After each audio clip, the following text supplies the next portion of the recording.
One of the most popular DJs in all of Boston is also one of the city's most unconventional radio personalities. Delilah at WVBF Radio mixes a touch of advice, a willing ear, and some sexiness to create one of Boston's most unique sounds. And in this tough radio market, that uniqueness appears to be paying off. So let's go behind the scenes at WVBF, located in the Prudential Tower in Boston.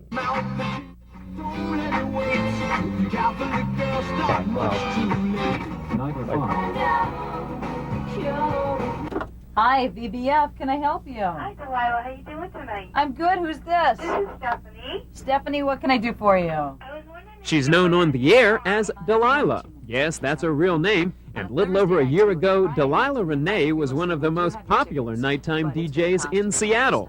Well, Boston's WVBF Radio apparently knew a good thing when they heard it. And ever since the station brought her to Beantown, she's been fast gaining a new legion of fans from her studio inside the Prue Tower. So speaking of rock and roll stars, Rod Stewart is not going to be in concert tonight. Sunday at 2 o'clock instead. What's different and perhaps unique about Delilah is the close two-way rapport and genuine feeling of friendship she shares with her listeners. In fact, listening to Delilah on the air, and to a greater extent, sitting in the studio during her show, one gets the relaxed feeling of just getting together with a good friend. I love coming in and talking to my listeners on the air and getting into their personal business and knowing what's going on in their lives. I mean, it's like if you get a phone call while you're at work from your best friend and they tell you stuff. That's what I do 5 hours a night. I get phone calls from people that become my friends, and they tell me the stuff going on in their life and how they're feeling and what they're thinking. And You seem to have a great rapport with your listeners. my listeners are the best. My listeners are great.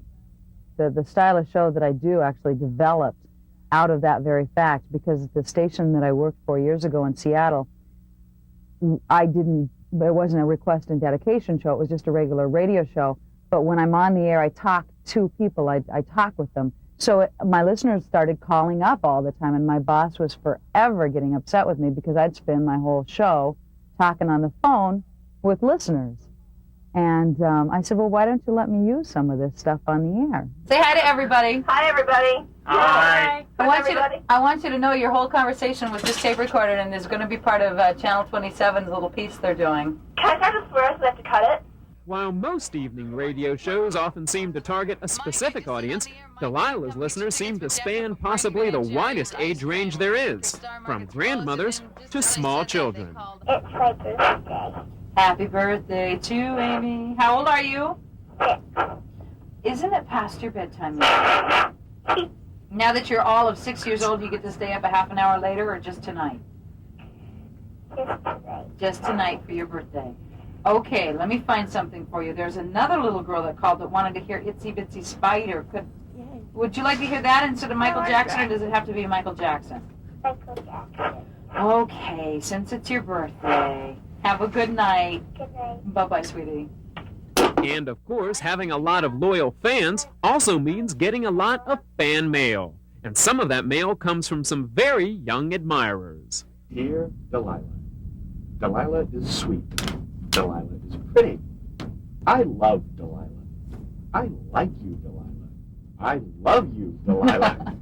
Kiss you, Delilah. You something and scribble. I will kiss you, Delilah. Plenty of kisses and hugs from Jamie Mitten. Isn't that sweet? Like most radio personalities, Delilah takes requests and plays music. But the listeners who phone in those requests sense something more in her voice, and that often allows those listeners to trust her with some very personal things from their lives. Some of the stories are so heartfelt. The people call, and they may be talking about an exam they're about to take, a man or a woman they just broke up with, or a man or a woman they're about to marry, and she automatically clicks into their lives, and all you hear are those two people. And it's such an intimate yet positive conversation. And that makes me feel good, because I know that's the real person. Delilah is like that all the time. People in this area are very protective. It's like they have huge walls up around them, but they really don't want to be that way. They want to care. They want to know somebody cares. They want to share. They want to talk. And we all have this desire to connect with other human beings. And I think they feel it's safe to do that with me on the phone because I'm not looking at them face to face. There are things people tell me that I'm sure they haven't told a counselor they've been seeing for 10 years, because they feel somehow safe sharing that with me. And I have to be real careful with that because I do air a lot of my calls, but if it's something that somebody says, please, this is confidential, I would never violate their trust by putting that on the air. Is he seeing? A little bit complicated. Is he seeing someone else? I'm married. Ouch! Stop the tape. We're not putting this on the air. Ouch! How long have you been married? You share quite a bit of yourself on the air. Is that difficult for you to do? It's gotten me in a lot of trouble. A lot of general managers or program directors don't want you doing that stuff. I've been put on suspension, written up, terminated, all sorts of things in the past because of my openness and the fact that I do talk about my life, the fact that I do have my son on the air and he's a part of the show. I mean, there have been things in my life that happened that I certainly didn't share on the air at the time. I lost my brother and his wife in a plane accident a couple of years ago, and I couldn't talk about it just because it hurt so bad. It was all I could do to drag myself out of bed in the morning. When I was going through my divorce with my son's father, I didn't go on the air and cry buckets of tears or say, I need your help. But I think the support that I had from listeners and the fact that they were friends definitely got me through those tough times. And it's those tough times that has also led Delilah to have a very unabashed personal faith. And that's something she's not at all reluctant to talk about with her listeners. God's an awesome God. He's a cool dude. I became a born-again Christian 4 years ago. I was going through a real painful time of divorce from somebody who was an alcoholic and an addict, and coming to grips with the fact that I myself had some pretty addictive tendencies and some pretty destructive patterns, and when I understood that and I accepted Jesus as my personal Savior, my whole life changed. How do your listeners or your general managers feel when you talk on the air? Oh, they just get freaked out. It's like, oh, please don't not with that God stuff again.